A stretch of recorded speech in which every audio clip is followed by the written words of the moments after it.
In this example, we have a very simple 3D model on which we developed some toolpaths in Mastercam.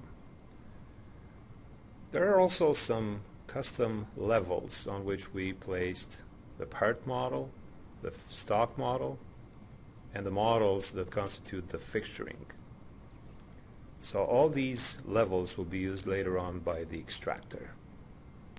Let's take a look at the toolpaths.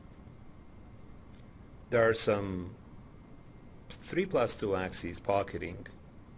There's also some 5 axes swerving and some drilling. Notice that none of these toolpaths produced any errors whatsoever. Let's demonstrate. We'll start by posting all the toolpaths defined in this Mastercam file. We will use CamPost, but it'll be a post processor that does not have the ability to detect collisions. It'll be just the same as a generic post in any other CAM system. The post produces a G-code. We could take a look at the resulting list, see some of the details structured by tool, by travel summary, errors, or diagnostics. This being done, we will go to the next step. Well, after taking a look at the G-code that has been produced, we will go to the next step, which consists in verifying the G-code using a G-code simulation package.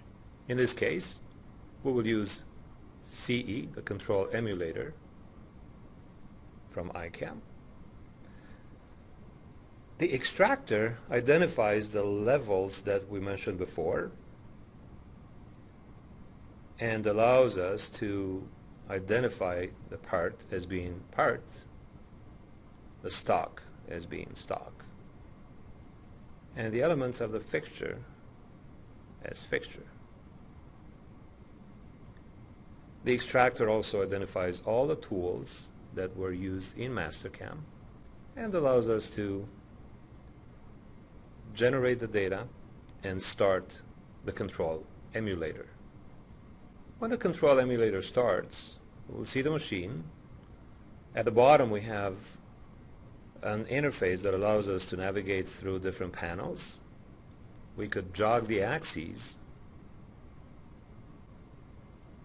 So I'm jogging the x-axis, the y, the z, and as I come down, I produce a collision. Notice that when collisions occur, the elements that collided turn red. Let us reset all the axes to their original position and start simulating the file. Watch what happened. At this point, and as you will see in many other situations throughout the program, the machine collides again.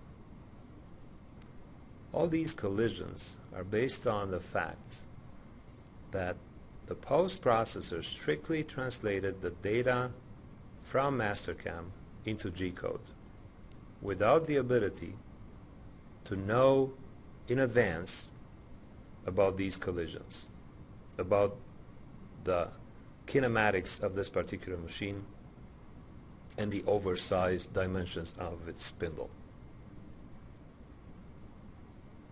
Again, not knowing these things, the G-code is simply transposing the information from Mastercam into machine information, and thus results in collisions.